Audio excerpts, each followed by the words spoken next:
What if healing is just forgetting who you were? Thorfinn found peace, but something inside him died. Beneath the silence of redemption is a soul erased. Wait for it, because this isn't a comeback, it's a disappearance. Thorfinn didn't walk into peace, he collapsed into it. When Askeladd died, he didn't just lose an enemy, he lost the very purpose that had carried him through his entire childhood. Revenge wasn't just a mission, it was his identity. Every breath, every action, every heartbeat was fueled by that singular obsession. And when it was gone, nothing replaced it. Not joy, not grief, just absence. Watch him during the slave arc. His posture sags under the weight of something far heavier than chains. His eyes, once burning with hate, are dull, distant, unfocused. This isn't redemption, it's erasure. It mirrors something disturbingly real. Post-war soldiers often return to normal life only to find they no longer belong in it. Built for conflict, they drift in peace, haunted by a version of themselves they no longer understand. Society praises their return, but what they come back to is not healing. It's disorientation. The battlefield was horrific, but at least it made sense. At least there, they had a role. Like Thorfinn, they weren't taught to live. They were trained to survive. And when survival becomes your entire identity, peace isn't a reward, it's a void. Thorfinn didn't ask for forgiveness. He didn't seek redemption. He simply lost the structure that had held him together. He inherited peace, but was built for war. And that inheritance feels more like abandonment. Askeladd's final act didn't free him. It stripped him of the only narrative he knew. And so, Thorfinn drifts, plowing fields not out of hope, but because motion is the only thing left. No destination, no desire. Just the echo of a fight that ended before he could understand what it meant. And that leads us to a darker truth, one that history, psychology, and war all whisper beneath their surface. When you remove the battle, you don't always set the warrior free.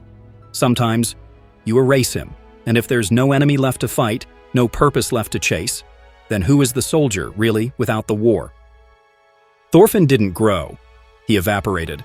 What we witness in the slave arc isn't healing, it's dissolution. He's not building a new self.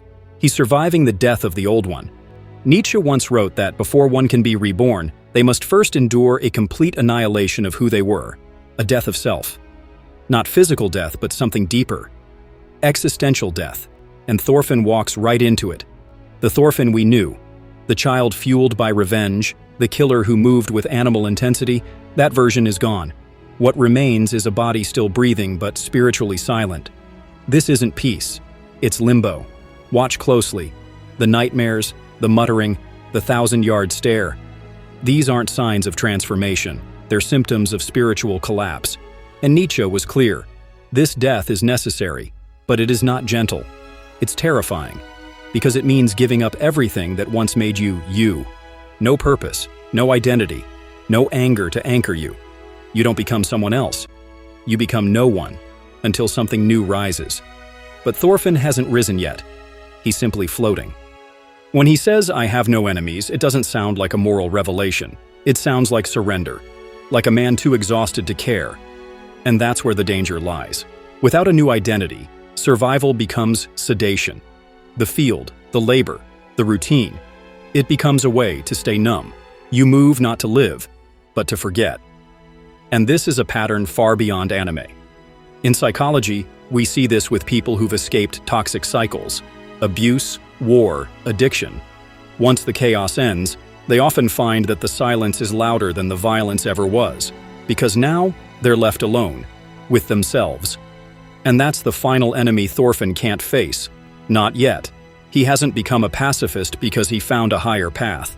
He's become one because the very idea of conflict threatens to wake the ghost of who he used to be. The show doesn't present him as redeemed, it presents him as erased. And here's the contrast. While Thorfinn is fading into silence, someone else in the story is responding to the same trauma in the opposite way. He doesn't dissolve, he sharpens.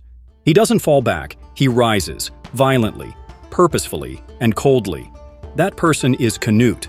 And while Thorfinn turns away from his past, Canute weaponizes his. Two orphans of chaos, two survivors of trauma, but only one is becoming someone new. And he's doing it through domination, through strategy, through power. And that raises a chilling question. If Thorfinn is fading, who is stepping in to take his place?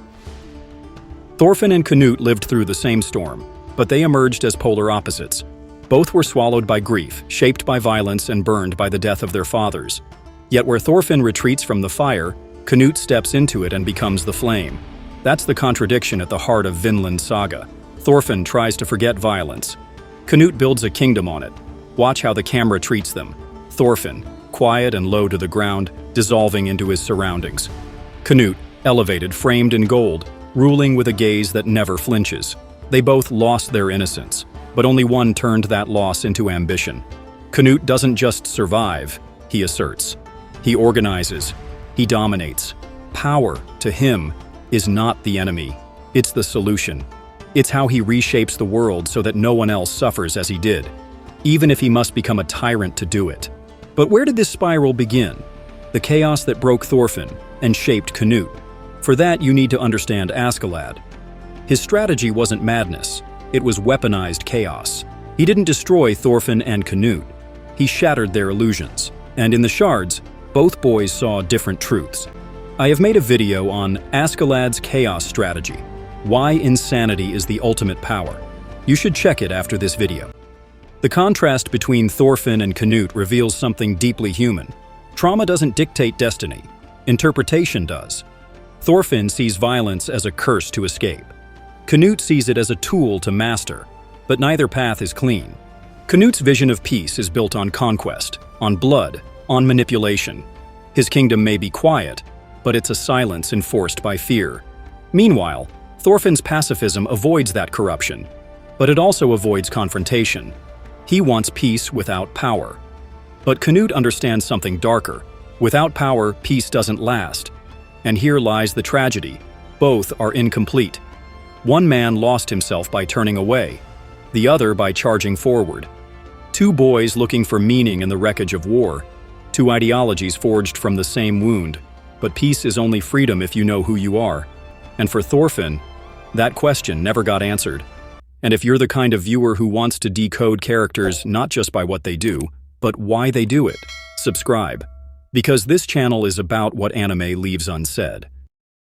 Redemption is supposed to be freedom, but for Thorfinn it feels more like a cage. His pacifism doesn't radiate strength, it hums with avoidance.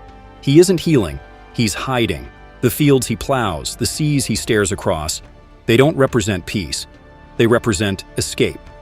And here's where philosophy hits hard. Carl Jung believed in the concept of the shadow, the parts of ourselves we repress, deny, or fear.